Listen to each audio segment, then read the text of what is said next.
There was a young man named Ibrahim who lived in a bustling city where the lights never dimmed and the noise never stopped. He was 28 years old, worked at a corporate office, and by all appearances seemed to be living a successful life.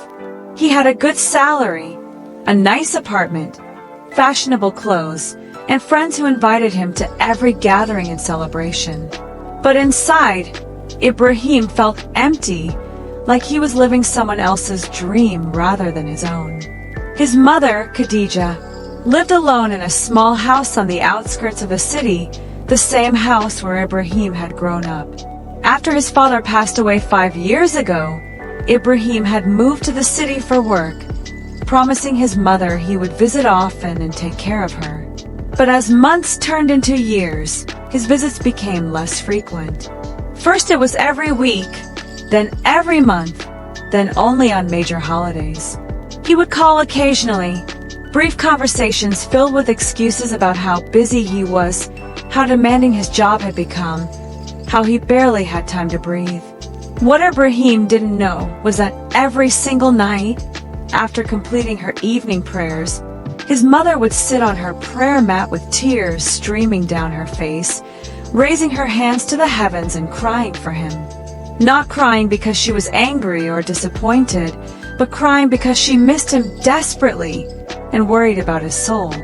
She would pray for hours, asking God to protect him, to guide him back to the right path, to fill the emptiness she sensed in his voice during their rare phone calls. One Friday night, Ibrahim was at a party with his colleagues, loud music pounding through expensive speakers, people laughing and dancing without a care in the world.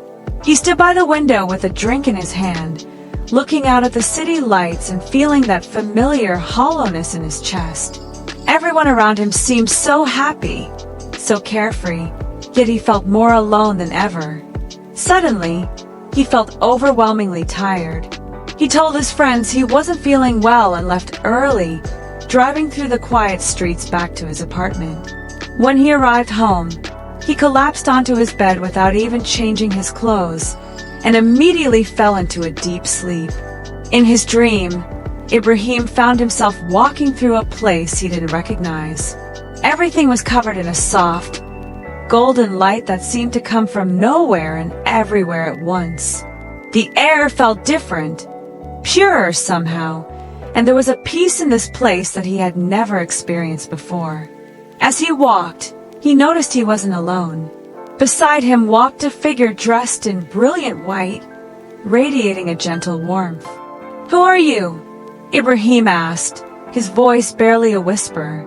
"I am one of those who record," the figure replied, and Ibrahim understood somehow that this was an angel, one of those beings God had created to watch over humanity and write down every deed, every word, every intention. "Where are we?" Ibrahim asked, looking around at the endless expanse of light. "We are in a place between places," the angel said. "I have been sent to show you something important, something you need to see before it's too late." Before Ibrahim could ask what he meant, the scene around them changed. Suddenly they were standing in his mother's small house. Ibrahim recognized the faded wallpaper, the old furniture, the photographs on the wall. His heart clenched when he saw his mother, sitting on her prayer mat in the corner of her room, her hands raised high, tears flowing down her weathered cheeks. "Oh God," she was saying, her voice breaking with emotion. "Please protect my son. I don't know what he's doing in that big city, but I feel in my heart that he's lost. Bring him back to you, O most merciful. Guide him to remember his prayers, to remember his purpose. Fill the emptiness in his heart that only you can fill. And please, O God, let him know that his mother loves him, that she thinks of him every moment, that she would give anything just to see his face again." Ibrahim's eyes filled with tears as he watched his mother cry. He wanted to run to her, to hold her, to tell her he was sorry, but the angel held him back. "She cannot see you," the angel said gently. "This is only a vision of what is happening right now, at this very moment, in the world you left behind when you fell asleep. But I didn't know, Ibrahim said, his voice choking. I didn't know she was suffering like this because of me. The angel looked at him with eyes full of both compassion and truth. Did you not know, or did you choose not to know? How many times did she call, and you let it go to voicemail? How many times did you promise to visit, and then cancel because something more interesting came up? Your mother never complained, never demanded, never made you feel guilty because her love for you is pure and selfless. But her heart breaks a little more each day. Ibrahim fell to his knees, watching his mother pray. He saw the gray in her hair that hadn't been there before, the way her hands trembled slightly as she wiped her tears, the loneliness that filled every corner of that small house. I've been so selfish, he whispered. I've been chasing things that don't matter while the person who matters most has been crying for me every night. The angel nodded slowly. But there is something else you must understand. Something even more important than this. The scene changed again, and now they were standing in what looked like a great hall filled with books and scrolls, each one glowing with a soft light. The angel walked to one particular book and opened it, and Ibrahim saw his own name written at the top of the page. This is the record of your deeds, the angel explained. Every action, every word, every thought is written here. Come, look at what is written. Ibrahim approached hesitantly and began to read. He saw entries for the prayers he had abandoned, the times he had lied to his mother about being too busy, the money he had spent on useless things while his mother struggled to pay her bills, the nights he had wasted in meaningless entertainment while she sat alone praying for him. But then he saw something that made his heart stop. Written in beautiful script were entries that glowed brighter than all the others. They were his mother's prayers for him. Each tear she had shed, each supplication she had made, each time she had asked God to forgive him and guide him, all of it was recorded here in his book of deeds, as good deeds in his favor.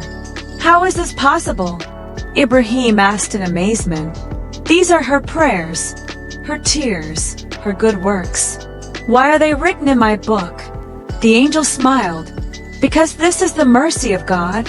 When a mother prays for her child with sincere love and devotion, those prayers become a shield for that child. Every tear your mother has shed for you has been a barrier between you and the consequences of your mistakes. Every supplication she has made has been answered in ways you don't even realize. The job you still have despite showing up late so many times, her prayers, the accidents you narrowly avoided while driving distracted, her prayers, the emptiness you feel that prevents you from falling deeper into a life of heedlessness, her prayers. Ibrahim collapsed, sobbing uncontrollably. I don't deserve this. I don't deserve her love or God's mercy. No one deserves God's mercy, the angel said softly. That's why it's called mercy. It is given freely, not because we earn it, but because God is infinitely compassionate. But mercy comes with responsibility. Now that you know the truth, what will you do with this knowledge? Before Ibrahim could answer, the scene changed one final time. Now he saw himself from above, lying in his bed asleep. But standing around his bed were angels, some writing in books, some simply watching. And in the corner of the room, he saw a dark shadow, a whisper of something malevolent trying to approach, but unable to cross an invisible barrier of light. That barrier, the angel explained, is made of your mother's prayers and tears. Every night, her supplications create a protection around you that shields you from harm, both physical and spiritual. But this protection will not last forever. One day, she will no longer be in this world. And then what will protect you? Only your own faith, your own deeds, your own connection to God. The angel turned to face Ibrahim directly. You have been given a gift tonight, a glimpse behind the veil. Most people live their entire lives without seeing what you have seen. The question now is whether you will let this knowledge change you, or whether you will return to your sleep and forget, letting the whispers of this world drown out this moment of truth.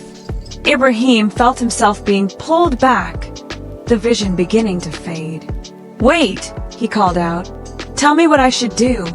How can I make this right?" The angel's voice echoed as the light began to disappear. "You already know what to do.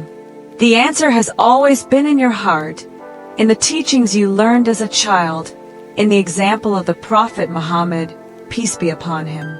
Return to prayer, return to gratitude, return to those who love you, and above all, return to God.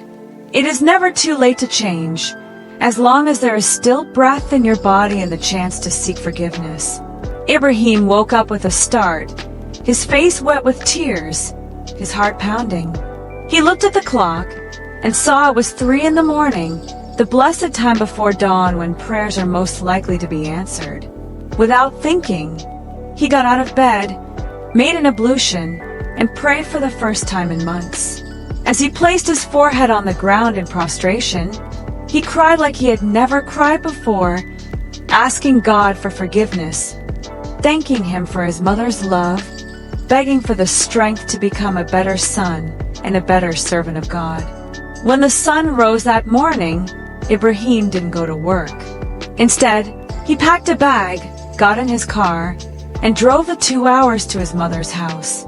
When she opened the door and saw him standing there, her eyes widened in shock, then filled with tears of joy. "Ibrahim, what are you doing here? Is everything all right?" He couldn't speak. He just wrapped his arms around her and held her tight, crying into her shoulder like he used to do as a child when the world seemed too big and scary. She held him, confused but happy, stroking his hair and whispering that everything would be okay. When he finally found his voice, he pulled back and looked into her eyes. "Mama, I'm so sorry.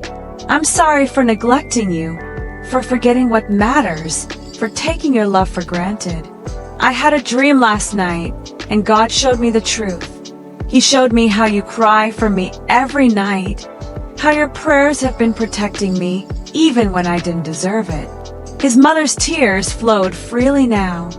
"My son, a mother's love needs no deserve.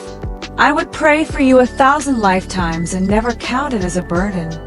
I know, Mama, and that's exactly why I've been so wrong. Starting today, things are going to change. I'm going to visit you every week, no excuses. I'm going to take care of you the way you took care of me. And more than that, I'm going to return to my prayers, to my faith, to the person you and Baba raised me to be." From that day forward, Ibrahim's life transformed completely. He rearranged his work schedule to visit his mother every Friday, spending the whole day with her. He returned to praying 5 times daily, and with each prayer, he felt that emptiness inside him begin to fill with something real and lasting. He started reading the Quran again, finding guidance and peace in words he had memorized as a child but never truly understood until now. His colleagues noticed a change in him. He was calmer, more focused, more genuinely happy.